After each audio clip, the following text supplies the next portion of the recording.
City life style ఇదో స్వర్గసీమ. నిద్రపోని నగరంలో అర్ధరాత్రి దాటిన అంతులేని వినోదం, ఉల్లాసం. పూర్తి వివరాలకు చదవండి రేపటి సాక్షి హైదరాబాద్ ఎడిషన్. దాదాపుగా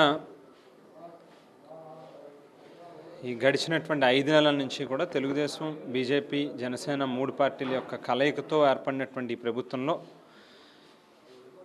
ఎక్కడ కూటమి ప్రభుత్వానికి ఓట్లు అయినటువంటి వాళ్ళు ఉంటే, లేక వైఎస్ఆర్ కాంగ్రెస్ పార్టీకి ఓట్లు వేసి వైఎస్ఆర్ కాంగ్రెస్ పార్టీకి లాయల్గా ఉన్నటువంటి కార్యకర్తల మీద దాడులు, దౌర్జన్యాలు, ఆస్తి నష్టం కలిగించడం, భౌతికంగా వాళ్ళని గాయపరచడం, ఇవన్నీ కూడా వరుసగా జరుగుతూ ఉన్నటువంటి పరిస్థితులు ఉన్నాయి. ఒక కొత్త సంస్కృతికి, సాంప్రదాయానికి చంద్రబాబు నాయుడు గారు ఇవాళ తెరలేపారు.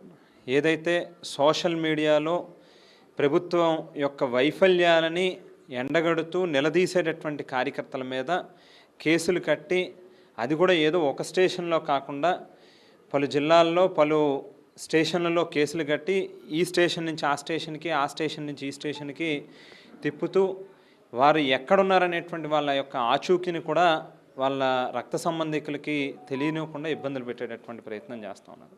అయితే చంద్రబాబు నాయుడు గారు ఒకటి గుర్తుపెట్టుకోవాల్సినటువంటి విషయం ఏంటంటే, ఏదో శాశ్వతంగా వాళ్ళే అధికారంలో ఉంటారని, ముఖ్యమంత్రి స్థానంలో వాళ్ళే ఉంటామని చెప్పి ఒక బహుశా భ్రమలో బ్రతుకుతూ ఉన్నటువంటి పరిస్థితి ఉందేమో. చంద్రబాబు నాయుడు గారి యొక్క వయసు మించుతున్న పరిస్థితుల్లో బహుశా ఆయన ఏదో ఒక భ్రమలో బ్రతుకుతూ ఉన్నటువంటి పరిస్థితి ఉంది.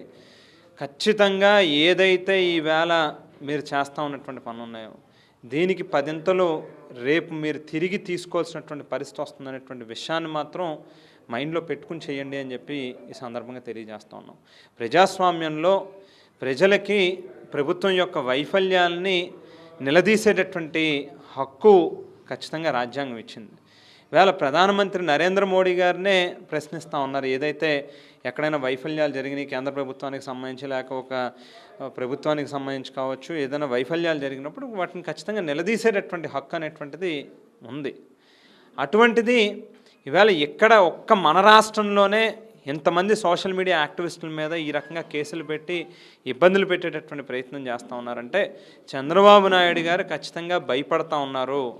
చంద్రబాబు నాయుడు గారు ఏదైతే ఎన్నికలకు ముందు వాగ్దానాలు ఇచ్చారో వాటిని నెరవేర్చలేదు కాబట్టి వాటి నుంచి ప్రజల యొక్క మైండ్ సెట్ని డైవర్ట్ చేసేటటువంటి ఆలోచనలో భాగంగా కాసేపు తిరుపతి లడ్డూని తీసుకొస్తాడు, కాసేపు జగన్మోహన్ రెడ్డి గారి యొక్క వ్యక్తిగత అంశాలను తీసుకొచ్చి ప్రజల్ని డైవర్ట్ చేసేటటువంటి ప్రయత్నం చేస్తాడు.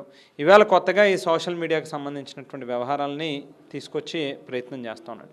నిజంగా మీకే గనక చిత్తశుద్ధి ఉంటే, మీరు నిజంగా చేసేటటువంటిది కరెక్ట్ అని మీరు అనుకుంటే ఫస్ట్ ఐటీడీపీ కార్యకర్తల మీద, అలాగే తెలుగుదేశం పార్టీకి సంబంధించినటువంటి సోషల్ మీడియా వీళ్ళు కావచ్చు, లేకపోతే జనసేన పార్టీకి సంబంధించినటువంటి సోషల్ మీడియా యాక్టివిస్టులు కావచ్చు, వాళ్ళు జగన్మోహన్ రెడ్డి గారి యొక్క కుటుంబ సభ్యుల మీద, భారతమ్మ మీద కావచ్చు, లేకపోతే ఈవెన్ విజయమ్మ గారి మీద కావచ్చు, లేక ఈవెన్ షర్మిలమ్మ మీద కూడా కావచ్చు, ఆడవాళ్ళ మీద వాళ్ళు పెట్టినటువంటి పోస్టులు ఏవైతే ఉన్నాయో అన్నీ కూడా రికార్డెడ్గా ఎవిడెన్స్లతో ఏ అకౌంట్లో ఏ సందర్భంలో ఏ టైంలో పెట్టారనేటువంటివి కూడా రికార్డెడ్గా ఇవాళ ఉన్నాయి.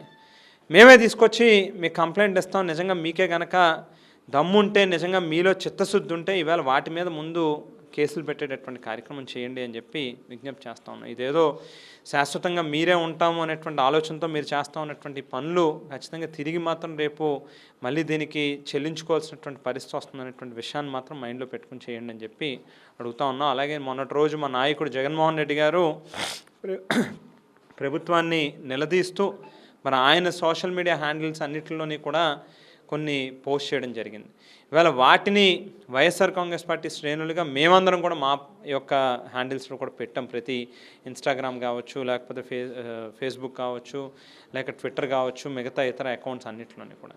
ఇవాళ నిజంగా మీకే గనక ధైర్యం ఉంటే ఇవాళ జగన్మోహన్ రెడ్డి గారు మొదలు మా అందరి మీద కూడా కేసులు పెట్టండి, మమ్మల్ని కూడా తీసుకెళ్ళండి. అంతే తప్పితే మా వెనకాల ఉండేటటువంటి కార్యకర్తలు ఏదో భయపెడితే భయపడిపోతారనేటువంటి భ్రమలో మాత్రం మీరు ఉండొద్దు అనేటువంటి విషయాన్ని ఈ సందర్భంగా తెలియజేస్తా ఉన్నాను. అధికారం అనేది శాశ్వతం కాదని, కేవలం సోషల్ మీడియా కార్యకర్తలను టార్గెట్ చేసినంత మాత్రాన ప్రజలు నమ్మే పరిస్థితి లేదని, ఎట్టి పరిస్థితుల్లో తర్వాత కాలంలో ప్రజలు బుద్ధి చెప్తారని నాయకులు చెప్తున్నారు.